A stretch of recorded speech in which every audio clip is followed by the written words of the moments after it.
Setelah runtuhnya Kemaharajaan Majapahit dan Kemaharajaan Pakuan Pajajaran, era kerajaan-kerajaan Hindu di Pulau Jawa digantikan oleh kerajaan-kerajaan Islam. Kerajaan Islam yang pertama berdiri adalah Kesultanan Demak di Jawa Tengah. Dari Jawa Tengah, pengaruh Islam dalam ranah kekuasaan menyebar ke timur dan ke barat. Di barat, kekuasaan Pakuan Pajajaran akhirnya runtuh dan terpecah menjadi dua kerajaan, yaitu Kesultanan Cirebon dan Kesultanan Banten. Baik Cirebon maupun Banten tunduk kepada Demak.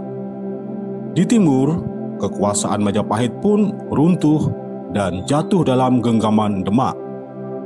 Dengan demikian dapat dikatakan Kesultanan Demak menjadi kemaharajaan Islam pertama yang meruntuhkan hegemoni Majapahit di timur dan Pakuan Pajajaran di barat, sekaligus mengakhiri era kejayaan kerajaan-kerajaan Hindu di Pulau Jawa. Pada masa kejayaan Demak, seluruh kerajaan di Pulau Jawa memang telah bermetamorfosa menjadi kerajaan-kerajaan yang bercorak Islam.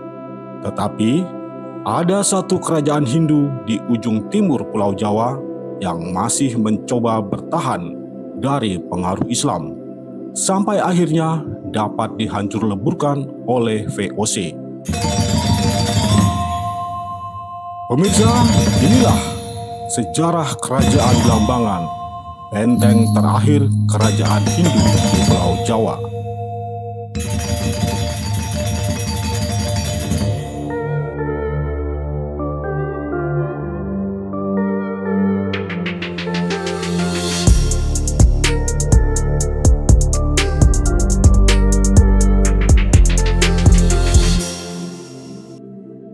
Serat Pararaton mengisahkan bahwa pasca pemberontakan Ranggalawe, Raden Wijaya memenuhi janjinya kepada Arya Wiraraja yang telah membantunya merebut kembali tahta mertuanya, Raja Singasari terakhir, Prabu Kertanegara, dari tangan Raja Gelang-Gelang Jaya Katuang.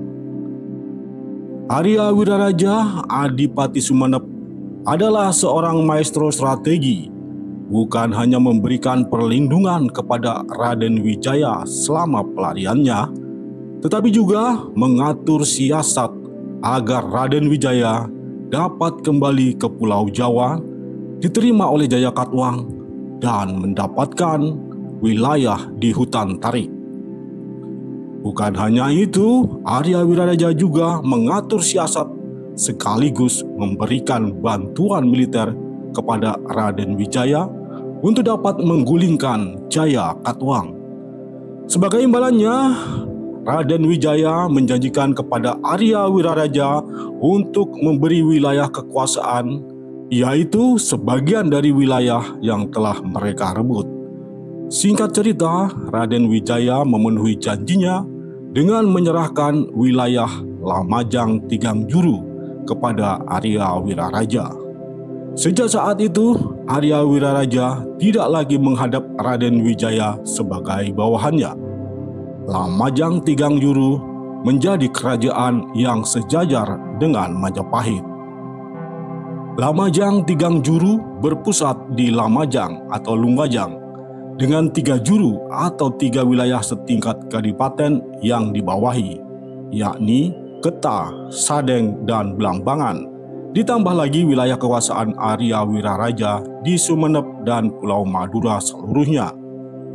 Meskipun Arya Wiraraja tidak lagi menjadi bawahan Majapahit, tetapi Nambi masih menduduki posisi strategis di Majapahit, yaitu sebagai Rakrean Patih atau Mahapatih.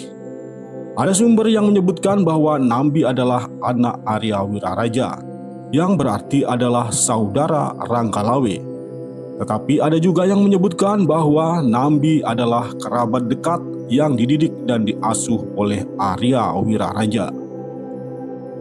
Sepeninggal Raden Wijaya, tahta Majapahit dilanjutkan oleh Jaya Negara. Jaya Negara ingin merebut kembali Lamajang Tigang Juru. Ketika Nambi berkunjung ke Lamajang karena ayahnya meninggal, musuh-musuhnya di istana Majapahit menebar fitnah bahwa Nambi mempersiapkan pemberontakan di Lamajang. Jayanegara kemudian memimpin langsung pasukan Majapahit menumpas Nambi beserta seluruh kerabatnya.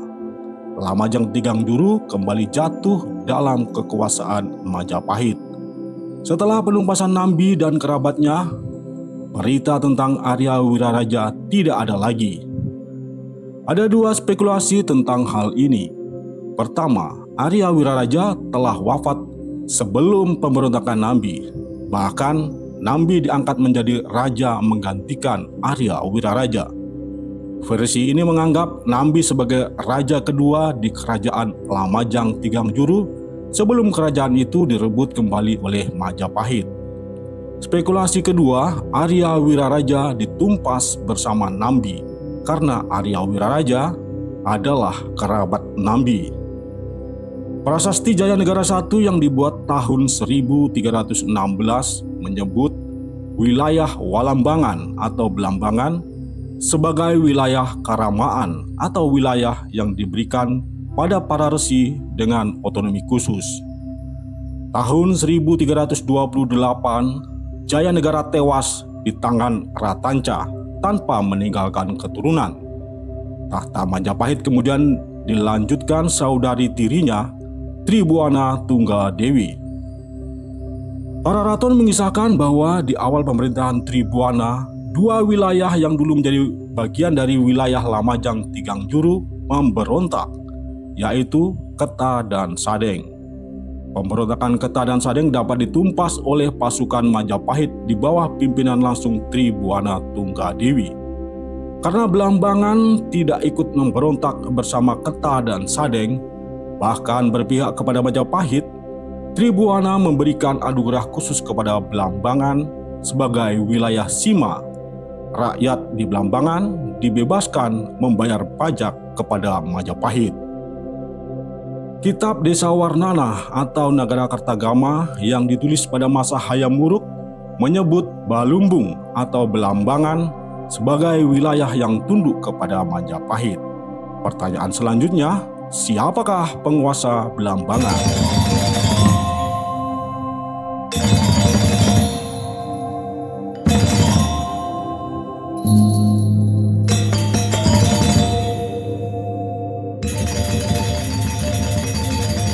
Babat Dalam yang ditulis pertama kali abad ke-18 memberi informasi bahwa setelah Gajah Mada menaklukkan Bali, Majapahit menaruh seorang bangsawan Jawa bernama Sri Aji Kresna Kepakisan sebagai Raja Fasal di Bali. Sri Aji Kresna Kepakisan adalah putra seorang Brahmana dari Majapahit, Empu Soma Kepakisan, yang adalah guru dan penasihat rohani Gajah Mada. Dari sumber ini juga diketahui bahwa Empu Soma Kepakisan mempunyai 4 orang putra yang semuanya diangkat menjadi adipati atau raja fasal oleh Gajah Mada untuk menguasai Pasuruan, Sumba, Bali, dan Belambangan. Sri Aji Kresna Kepakisan menjadi penguasa di Bali dan Sri Bima Cili Kepakisan menjadi penguasa di Belambangan.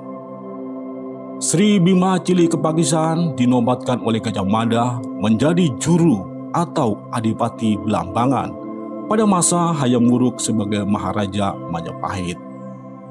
Sri Bima Cili Kepakisan digantikan oleh putranya Sri Aji Darmasora Kepakisan.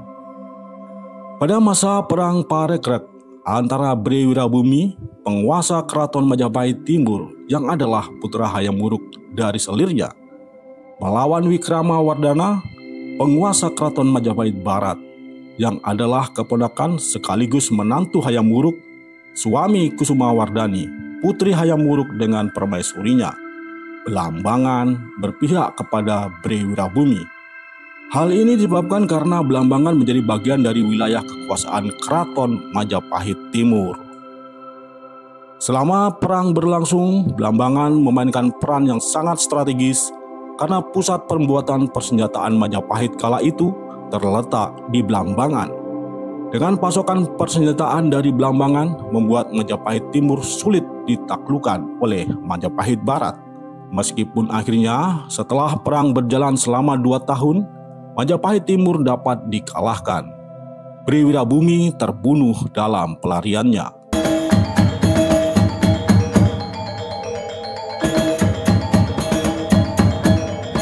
Peristiwa Perang Parakrik ini kemudian hari menginspirasi munculnya cerita rakyat tentang perang antara Damar Wulan melawan Minak Jinggo.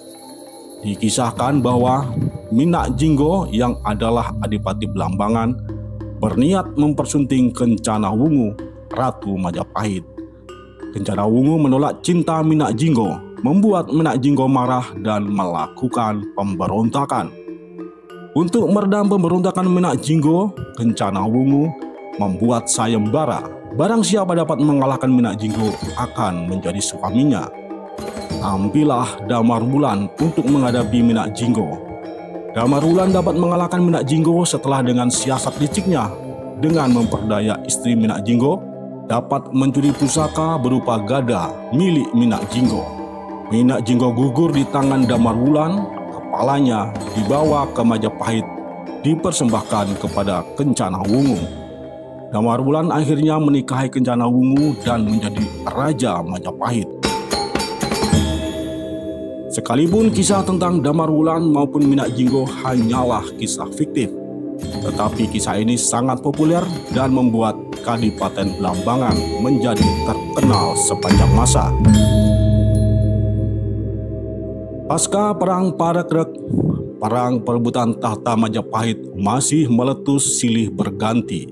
Pada akhirnya tahta Majapahit tidak lagi dalam genggaman dinasti Rajasa dan Blambangan pun memilih tidak lagi menjadi bawahan Majapahit.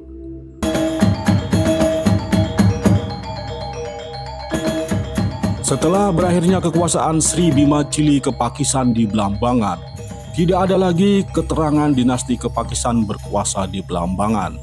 Sangat mungkin kekuasaan dinasti Kepakisan di Blambangan berakhir bersama berakhirnya Perang Parakrik. Babat Sembar, sebuah naskah yang berasal dari tahun 1800-an, menuliskan silsilah penguasa Blambangan pada periode akhir Majapahit. Babat Sembar mengisahkan bahwa raja pertama Blambangan adalah Mas Sembar yang masih berdarah bangsawan Majapahit. Ayahnya adalah Lembu Murida, salah satu putra Brawijaya. Brawijaya yang dimaksud oleh naskah ini tidak spesifik merujuk pada Raja Majapahit yang keberapa. Gelar Brawijaya sendiri baru muncul dalam tradisi penulisan babat-babat pada era Mataram Islam. Demikian juga Babat Sembar menyebut Raja Majapahit dengan gelar Brawijaya. Gelar Brawijaya sendiri tidak pernah dijumpai dalam prasasti-prasasti yang dibuat pada era Majapahit, entah pada periode awal hingga periode akhir. Dengan menyebutkan Mas Sembar sebagai keturunan Brawijaya, tampaknya Babat Sembar ingin melegitimasi bahwa Blambangan adalah kelanjutan Majapahit pada saat Majapahit telah runtuh dan tergantikan oleh kerajaan-kerajaan Islam. Dikisahkan dalam Babat Sembar bahwa Lembu Murida meninggalkan istana Majapahit setelah kerajaan itu dilanda perang saudara. Ia naik turun gunung dan akhirnya sampai di Watu Putih yang terletak di wilayah Lumajang. Di sana ia hidup sebagai seorang resi. Dari kisah ini kita bisa mengetahui bahwa putusnya kekuasaan dinasti Kepakisan di Blambangan digantikan oleh Lembu Murida dan keturunannya. Pada masa Jaya Negara berkuasa di Majapahit, Blambangan berstatus sebagai karamaan atau wilayah kekuasaan seorang rama atau resi yang setingkat dengan kadipaten. Status keramaan ini tampaknya tetap bertahan pada era Hayam Wuruk yang kala itu Blambangan diserahkan kepada dinasti Kepakisan. Dinasti Kepakisan berasal dari kasta Brahmana. Begitu pula ketika kekuasaan dinasti Kepakisan di Blambangan berakhir dan dilanjutkan oleh Lembu Murida, status Blambangan sebagai karamaan masih dipertahankan. Lembu Murida memerintah Belambangan sebagai Rama atau seorang resi. Lembu Murida memerintah Belambangan dari dalam sebuah ashram atau pusat pendidikan keagamaan. Akan tetapi tampaknya Lembu Murida memandang status Belambangan sebagai keramaan harus segera diakhiri, mengingat situasi politik di Majapahit yang semakin memburuk. Ia menyuruh putranya yang bernama Mas Sembar untuk mendirikan kerajaan pada masa ia masih memerintah di Belambangan. Atas restu ayahnya, Mas Sembar mendirikan kerajaannya di Sembara atau Semboro. Disebutkan bahwa wilayah kekuasaan Mas Sembar berada di sebelah timur wilayah kekuasaan ayahnya. Sembara atau Semboro memang terletak antara Lumajang dan Jember saat ini.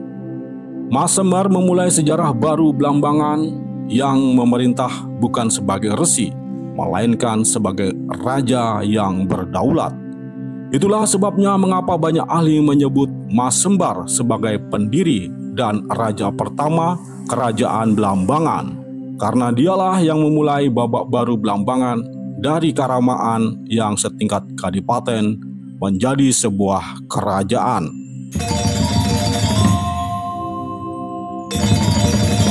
Mas Sembar digantikan oleh putranya yang bernama Menak Pentor. Ketika itu, di Kesultanan Demak yang berkuasa adalah Pati Unus. Di Pulau Jawa bagian barat, kerajaan Hindu yang tersisa tinggal Pakuan Pajajaran. Pakuan Pajajaran tidak lagi sekuat pada era Sri Baduga Jaya Dewata atau yang sering disebut dengan Siliwangi. Wilayah kekuasaannya semakin menyempit. Pakuan Pajajaran semakin terdesak oleh Kesultanan Cirebon dan Kesultanan Banten yang mengambil sebagian besar wilayahnya. Pengaruh Pakuan Pajajaran semakin meredup. Sementara di saat yang sama, Majapahit telah runtuh dan berada dalam genggaman Demak. Akan tetapi, di ujung timur Pulau Jawa, Belambangan muncul seakan ingin menunjukkan pengaruh Hindu di Pulau Jawa masih belum padam. Belambangan semakin kuat dan berhasil memperluas wilayah kekuasaannya. Tom Pires dalam bukunya Suma Oriental menyebutkan Menak Pentor berhasil memperluas wilayah kekuasaan Belambangan dengan menaklukkan Ulu Pangpang yang berada di Selat Bali, menaklukkan Puger atau Jember yang berada di pesisir pantai selatan, hingga menaklukkan Panjarakan, Pasuruan, dan Surabaya. Ia 2 kali memindahkan pusat kekuasaannya. Pertama kali ke Ulu Pangpang atau Muncar di dekat Banyuwangi saat ini, kemudian ke Lamajang. Pada masa Menak Pentor berkuasa, Pati Unus gugur dalam sebuah pertempuran di Selat Malaka melawan Portugis. Suksesi Demak jatuh kepada Sultan Trenggana. Pada masa pemerintahan Menak Pentor, Belambangan menjadi kerajaan yang kuat dan makmur yang menguasai ujung timur Pulau Jawa. Tentu saja, Demak tidak akan membiarkan Belambangan tumbuh menjadi kekuatan besar yang dapat mengancam dominasinya di Pulau Jawa. Sepeninggal Menak Pentor, ia digantikan oleh putranya Menak Pangseng. Pada masa pemerintahan Raja ketiga Belambangan inilah Demak melakukan penyerbuan ke wilayah-wilayah kekuasaan Belambangan. Sultan Trenggana memimpin langsung penyerbuan untuk menaklukkan Belambangan. Menimbang Belambangan tidak dapat dipandang sebelah mata, Demak mengerahkan militernya dengan kekuatan penuh, ditambah lagi bala bantuan sebanyak 7.000 pasukan gabungan dari Cirebon dan Banten yang dipimpin oleh Fathahilah. Dalam serbuan itu, dengan mudah Sultan Trenggana berhasil merebut Surabaya dan Pasuruan. Tetapi ketika menyerbu Panarukan, Sultan Trenggana mendapat perlawanan yang sangat sengit di bawah pimpinan Senopati Sontoguno. 3 bulan lamanya Sultan Trenggana bersama pasukannya mengepung Panarukan, tetapi belum berhasil menaklukkannya. Ironisnya justru Sultan Trenggana tewas di tangan seorang bocah berusia 10 tahun. Bocah itu adalah putra Bupati Surabaya yang menyamar menjadi pelayan untuk Sultan Trenggana. Gugurnya Sultan Trenggana membuat pasukan Demak ditarik mundur. Upaya Demak untuk menaklukkan Blambangan mengalami kegagalan. Pemirsa, karena video ini sudah sangat panjang, khawatir Anda semua sudah bosan. Kita akan melanjutkan sejarah tentang Kerajaan Blambangan pada video berikutnya. Bagaimanakah kisah tentang Blambangan sebagai benteng pertahanan terakhir kerajaan Hindu di Pulau Jawa hingga akhirnya runtuh nyaris tidak berbekas? Ikuti terus channel ini, kita akan melanjutkan pembahasan tentang sejarah Kerajaan Blambangan menuju keruntuhannya. Narasi dalam video ini disusun dari berbagai sumber. Tidak ada gading yang tidak akan retak, tidak ada manusia yang sempurna. Di atas langit masih ada langit, di atas ilmu masih ada ilmu. Jika Anda menemukan kekeliruan dalam video ini, silakan sampaikan melalui kolom komentar untuk mengoreksinya. Terima kasih telah menyimak video ini. Salam sejarah, salam budaya, salam Pancasila. Wassalam, rahayu, rahayu, rahayu. Semoga Tuhan memberkati.